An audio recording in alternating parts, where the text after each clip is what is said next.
welcome to Let's Talk Photography, Episode 2. I'm Steve Perry. I am a headshot and portrait photographer from Cornwall, Ontario, Canada. In the first episode, we talked about buying a new camera, and I'm going to assume that you have your new camera now. And now, what do you do with it? So, let's get started. Now, my first piece of advice in getting started with your camera is when you buy your camera and it comes in a box, you're going to see one of these. And this is an instruction manual. And often what people do is they'll just take the instruction manual, they'll throw it in their drawer, and they never look at it again. Well, I use my instruction manual a lot. They don't make a manual this big just for the heck of it.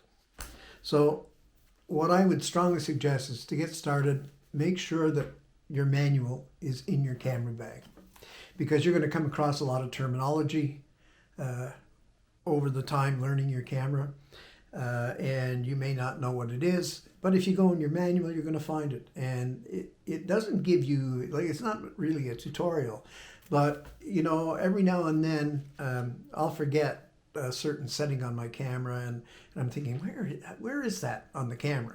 And I just go to my trusty little manual that I always have with me in my camera bag, and it's there. And then I don't have to worry about it. So that's the very first thing that you have to think about.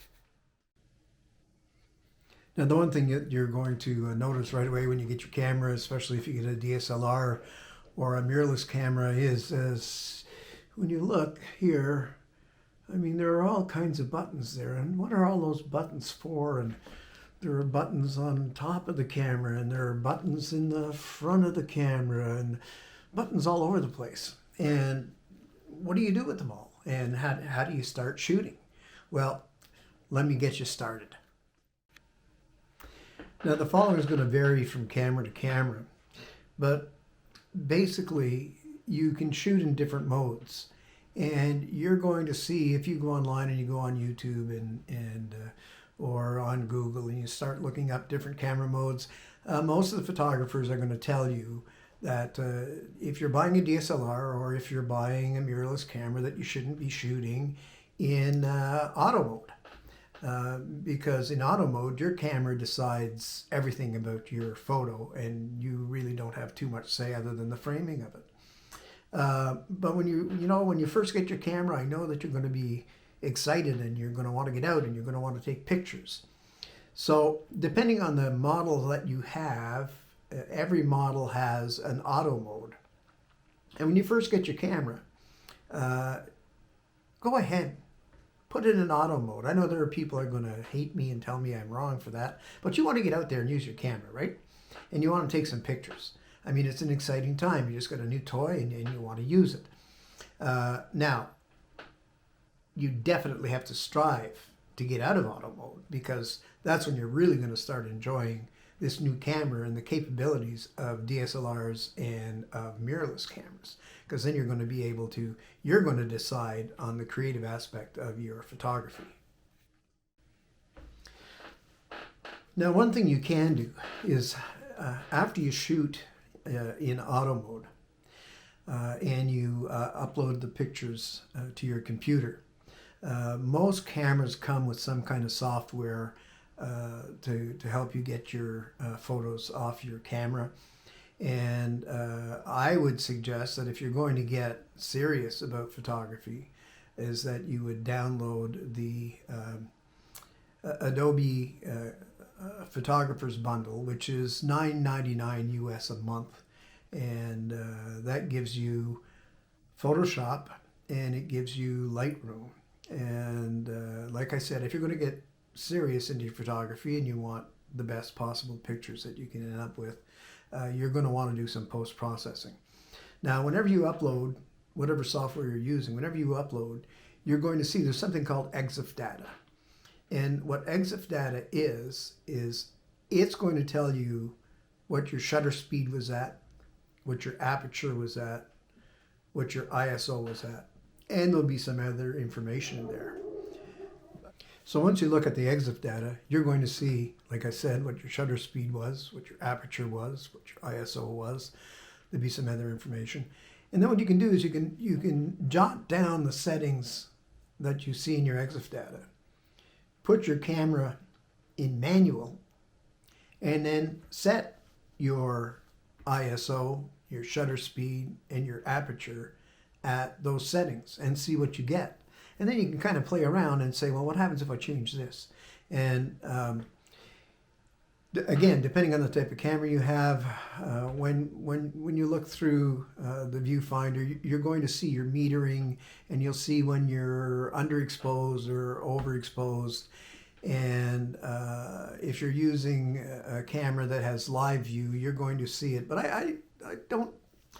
I'm not sure. Maybe it's just the camera that I have. I've got a Nikon D800, and when I put it in live view, I don't find the live view is exactly what I'm going to get when it's transferred to my computer.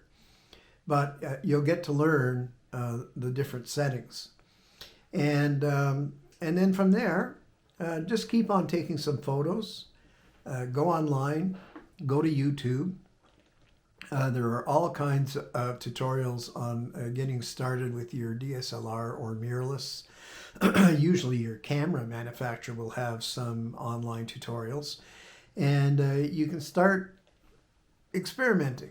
And but unlike some others, I'm not going to tell you never to use auto, because when you're getting started, I mean, you want to use your camera, but you definitely do want to eventually shoot manually, or at least in one of the semi-auto modes. And basically the only semi-auto mode that I use would be aperture priority. The one thing that you have to remember is that learning to use your camera and take really nice photographs is a lifelong learning thing. It's not something you just learn overnight. You're not going to go out and get your DSLR and all of a sudden become, a wedding photographer. It's something that you have to work at. And I find my favorite place to work from is YouTube University. There's an awful lot of free stuff out there. You don't have to, especially when you're just starting out, you don't have to go out and buy all kinds of books and buy online tutorials. There are so many free things online these days that you can more than learn the basics without spending any money. Now, if you want to take that further, yeah, you're going to have to buy some tutorials, and you probably have to buy some books. I bought some books. I bought some stuff from Scott Kelby. I bought stuff for learning Photoshop from different people. I'll put together a list of the free resources that I find really good, both for learning to use your camera and secondly, for learning how to do post-processing using Photoshop, Lightroom. I don't use any other photo processing software. That's it. And we'll go from there. And for now, get out there, take some pictures, enjoy yourself, read your manual, start becoming inquisitive, start taking a look at the different settings. And like I said before, get online. And if you like this video, remember, thumbs up, subscribe. There'll be more coming. I'm going to try to do about 1 a week to 2 weeks. I'm just very new at this video stuff too, and I'm using new equipment that I've never used, and I'm learning to put together videos, which is something very different for me. But it's a good time to be doing it. I can't have anybody come into my home studio right now because of the COVID lockdown in Ontario, and so I don't get to do very much. I mean, I can keep on practicing doing headshots by doing self-portraits, which I've done quite a few of. So anyhow, until next time, get out, shoot, and let's talk photography.